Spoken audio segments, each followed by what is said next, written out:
Friends, नमस्ते, आदाब। Very very good life to you all. मैं डॉक्टर कंचन गुप्ता अपने डेस्क पे आपका स्वागत करती हूँ।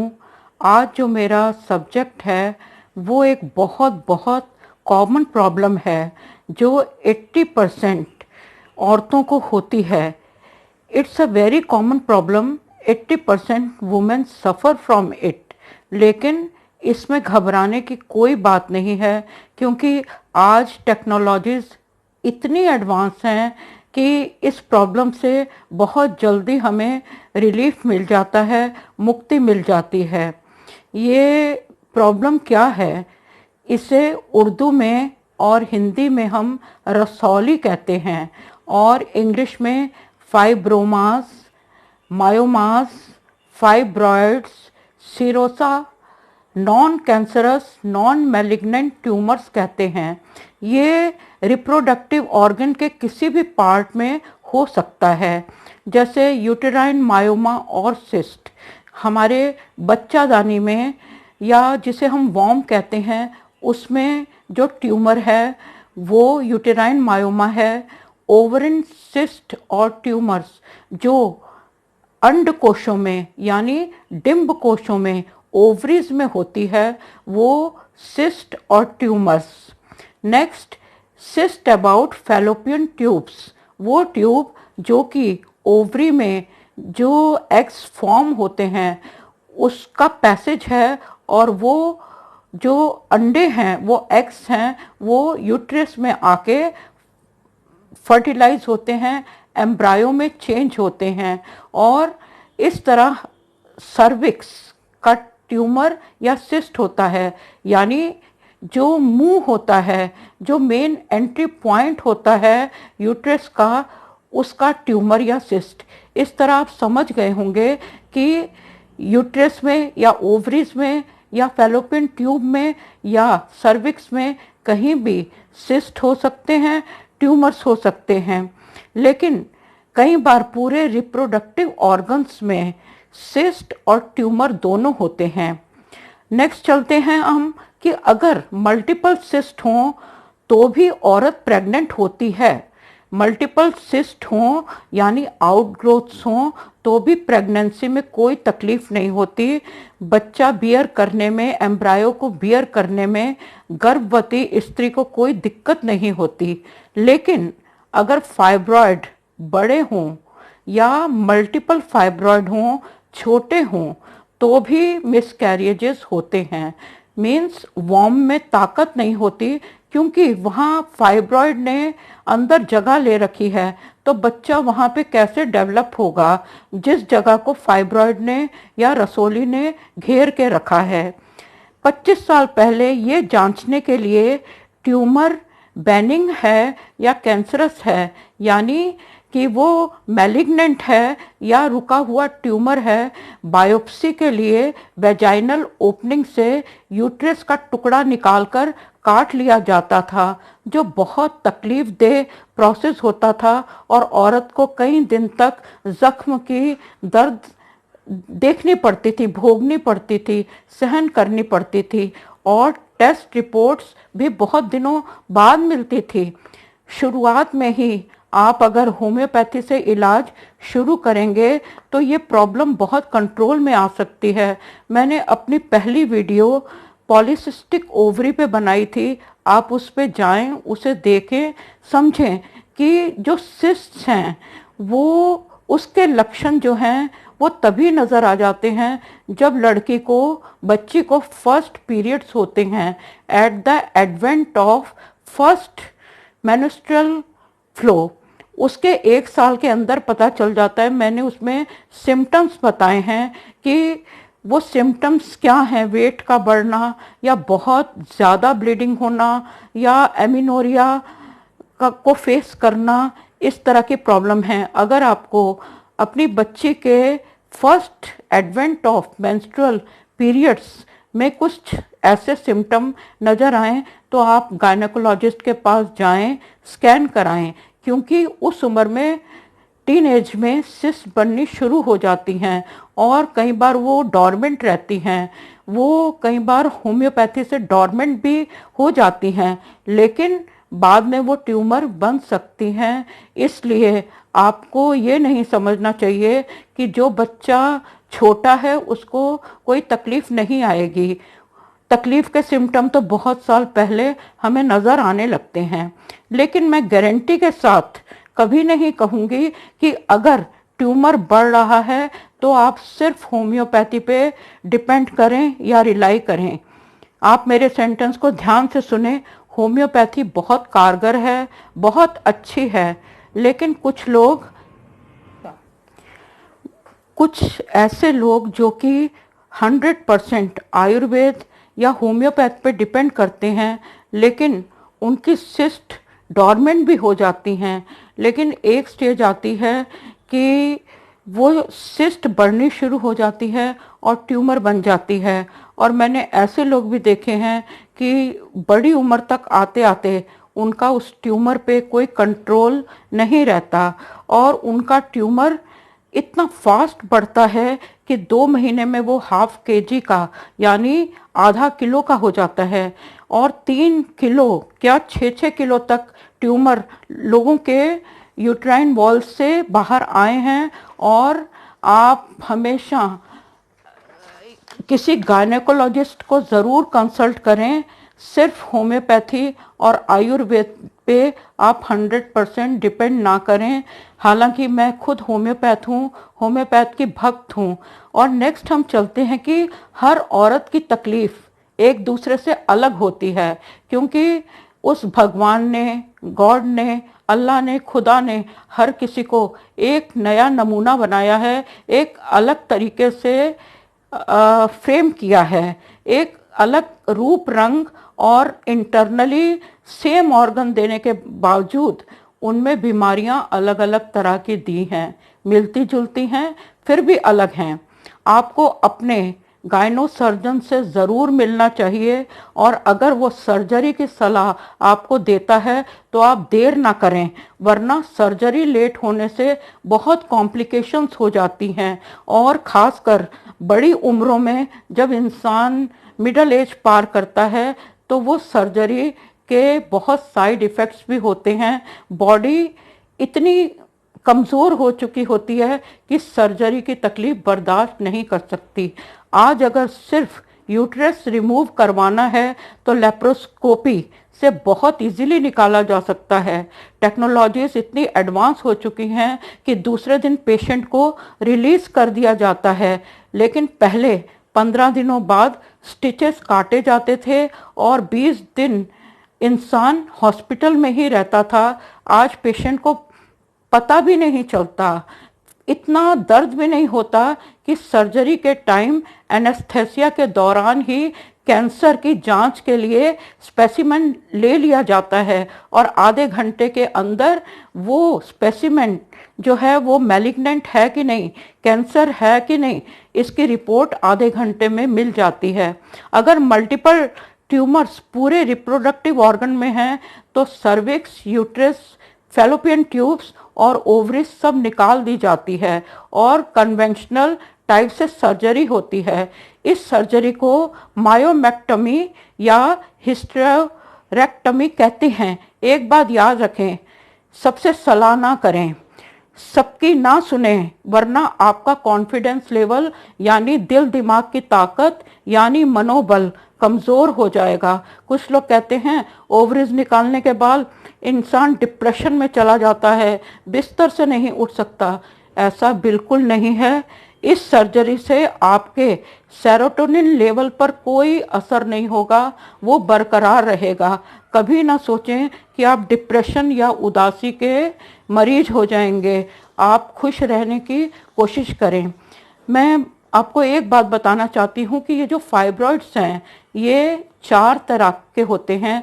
There are 4 types of fibroids. Leiomyomas ये क्या हैं? ये रबड़ जैसे एक मास होता है टिश्यू का, यानी हमारी कोशिकाएं जो इकट्ठी हो जाती हैं उसका एक टुकड़ा होता है, जो कि जो यूट्रस जो है, बच्चादानी है जो है, वो 3 लेयर्स ऑफ मसल्स है उसके मस्कुलर पार्ट पे ये रबड़ का मास जो है वो जमा होता है, वहाँ से अराइज होता है, जन्म लेता है। दूसरा, pedunculated subserosal at exterior surface of uterus looks like mushrooms within uterus cavity along the stalks। ये क्या है? ये जो है ये एक गुच्छे के गुच्छे फाइब्रॉइड्स के होते हैं। ऐसे लगता है मशरूम्स बहुत से अपनी डंठलों के साथ, डंडियों के साथ, स्टॉक के साथ लटक रहे हैं। ये कहाँ होता है? ये यूट्रस के बाहरी हिस्से में होता है। थर्ड है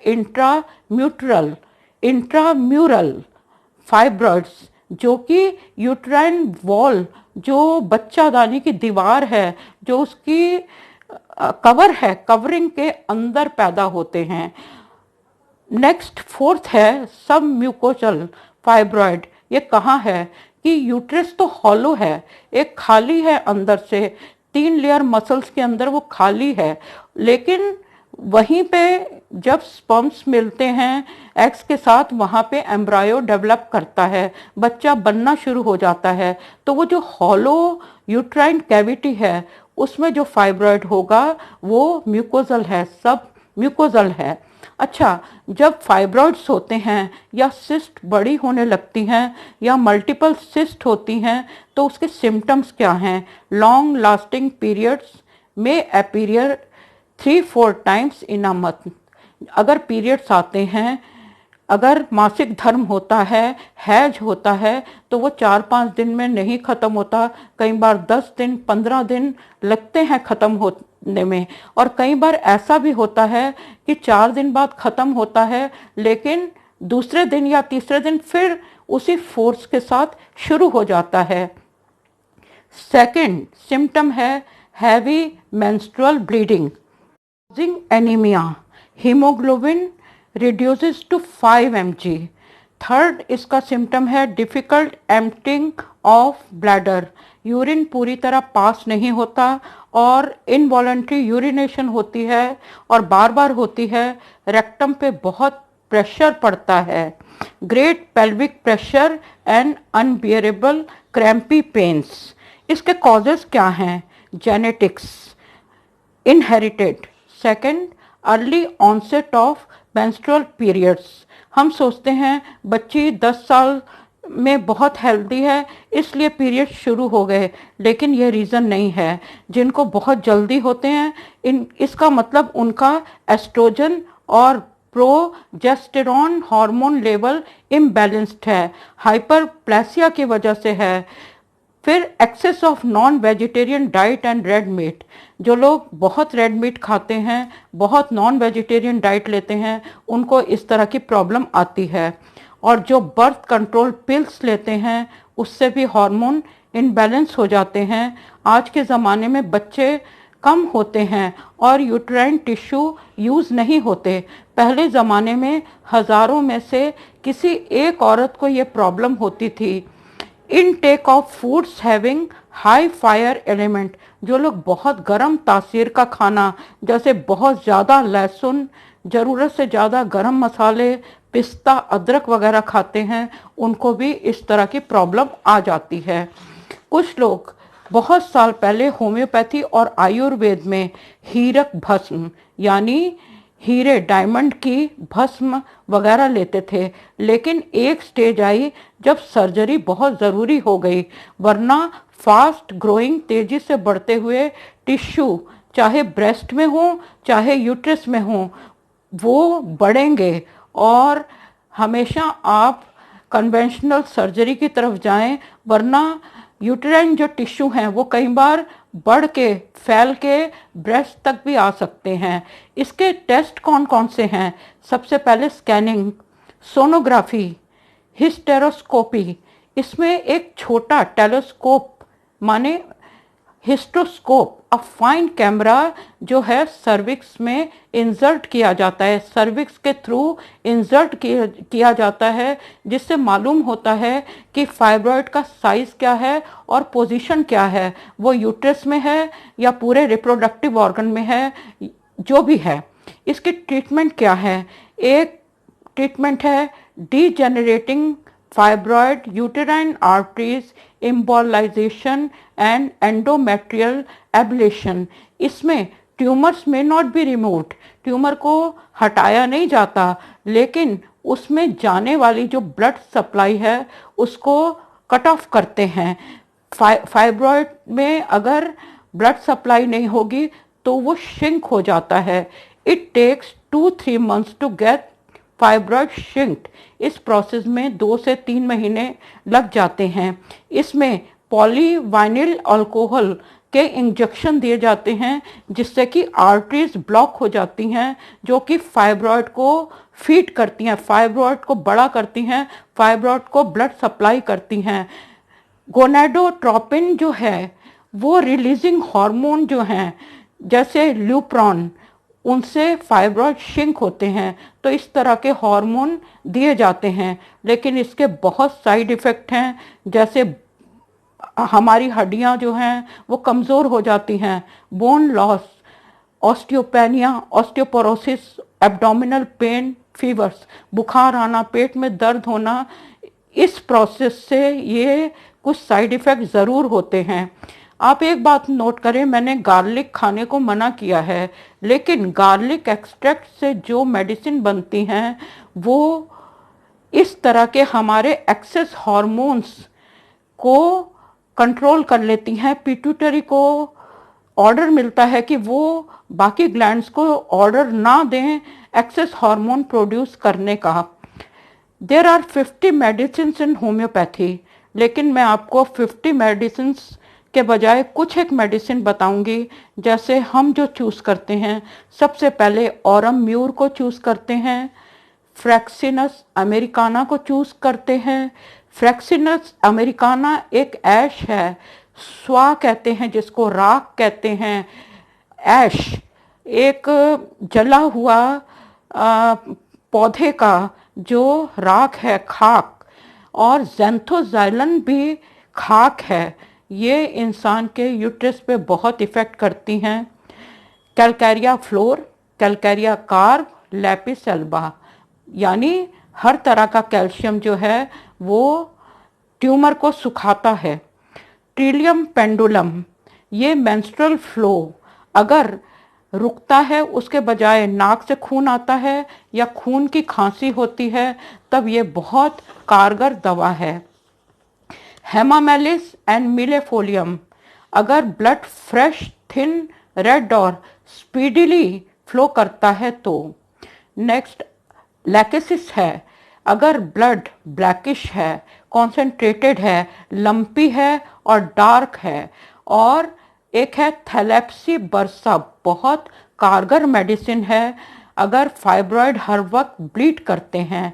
और उससे पहले कुछ जो यूट्राइन टॉनिक्स हैं वो तो टीन एज में ही आप अपने बच्चों को बीच बीच में दें, उनका यूट्रस स्ट्रॉन्ग होगा और उसमें तकलीफ़ें नहीं आएंगी। जैसे जोनोसिया ओशोका, अशोक का वृक्ष, उसके पत्ते, मिल्क थिसल यानी थूहर, दूधी, डेंडिलियन रूट्स जिसे हिंदी में सहदेवी कहते हैं, अट्रिका यूरेंस यानी stinging nettle, green tea, helonias, helonias औरत के रिप्रोडक्टिव ऑर्गन के लिए बेस्ट दवा है। पल्सेटिला और सीपिया के बारे में सब कोई जानते हैं कि ये फीमेल ऑर्गन की बेस्ट दवाइयाँ हैं, जो कि हार्मोन, उनके मूड डिसऑर्डर, उनकी हर तकलीफ़ में उनके काम आती है। Myristica, fish oil, sea cod oil, omega 3 fatty acids, all minerals as magnesium, potassium, zincum, selenium. Main vitamins are vitamin C, vitamin B1, vitamin B6, vitamin E. वो रेगुलर डाइट में आप रखें तो आपकी तकलीफ़ काफ़ी कंट्रोल हो सकती है। मैं आपका शुक्रिया करती हूँ जो आपने ये एल्बम मेरी ध्यान से देखी, सुनी, और मैंने कोशिश की है कि मैं सब कुछ आपको बताऊं। अगर कुछ रह गया होगा तो मैं ज़रूर एक शॉर्ट वीडियो बनाऊंगी जिसमें मैं इसकी समरी आपको बताऊंगी जिससे आपके लिए आसान हो जाए। Thank you for watching, thank you for listening.